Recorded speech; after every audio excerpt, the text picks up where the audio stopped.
এই যান কে এখানে গাড়ি রেখেছেন কেন? এখানে গাড়ি রাখা নিষেধ। আমার বাবা বাইক নিয়ে বের হবে, আপনি গাড়িটা সরান। গাড়ি সরাতে ফেলবো তো, তোমার বাবা আসলে বাইক বের করবে যখন তখন গাড়ি সরাতে ফেলবো। আমার মা যদি এখানে থাকতো আপনার টেঙ্গি ভেঙে ফেলতো। নেক্সট টাইম দেরি করে আসলে একদম তোমার টেঙ্গিটা ভেঙে দিব, তখন বুঝবা। তুমি আবার এরকম করছো? সরি বলুন। আমার মেয়ে তার বাবা গ্রামে অবৈধ সম্পর্ক প্রতিরোধের জন্য দিনের পর দিন সংগ্রাম করে যাচ্ছে।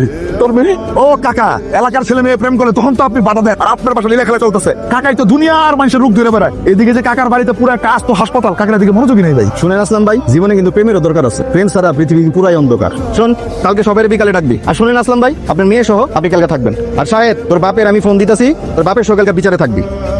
কি রে শাহেদ, তোর বাপে কই আর বাকি মুরব্বীরা কই? এতক্ষণ ধরে বসে থাকবো না কি জায়গায়? আমার তো নেতার সাথে মিটিং আছে। ভাই ভাই কাম তো একটা করছে। আসলাম চাচার বাসায় গেছিলাম কোনো সারা শব্দ নেই। তারপর আমি বাসার ভিতর আসতে গেলে ওকে দেখি ভিতরে তাও দেওয়া মাল তার মেরে এনে বাকছে। বাজুরা হয়েছে এখন আর কি বিচার করবো? এক তোর পাতর বিচার হয় না।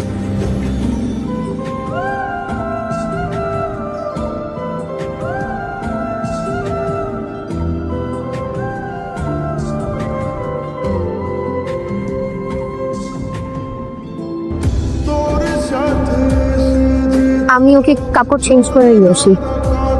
কি সুন্দর পরিবার আপনার। বুঝছে সাহেব, আমি আপনাকে খুব ভালো করেই চিনি আর আপনার নামটা আমার জানা। আমাদের কি কখনো পরিচয় হয়েছিল আগে? না, আপনার সাথে আমার কখনো পরিচয় হয়নি। আমার পরমা সুন্দরীর সাথে আপনার পরিচয় ছিল, তার থ্রুতে আমি আপনাকে চিনি। আমার খুব ইচ্ছা ছিল যে কখনো আপনার সাথে যেন আমার একবার হলেও দেখা হয়, যে কোন মানুষটার জন্য আমার পরমা সুন্দরী এত সাফার করেছে। থ্যাংক ইউ সো মাচ আমার সংসারটা না ভাঙার জন্য। আপনাকে দেখার পর আমি ভয় পেয়ে গেছিলাম যে শ্রী এমন কোনো কিছু বলে ফেলেন কিনা যে আমার সংসারটা নতুন কোনো ঝামেলার তৈরি হয়। আপনারা দুজনেই ব্যাপারটা তো সুন্দর করে হ্যান্ডেল করে নিলেন যে মনে হয়নি যে আপনাদের মধ্যে কোনো সম্পর্ক ছিল। একটা পুরনো সম্পর্কের সাথে একটা গোছানো সম্পর্ক, একটা গোছানো সংসার অনেক বেশি ইম্পর্টেন্ট। এই কথাটা হয়তো আপনার ওয়াইফ বলেছে।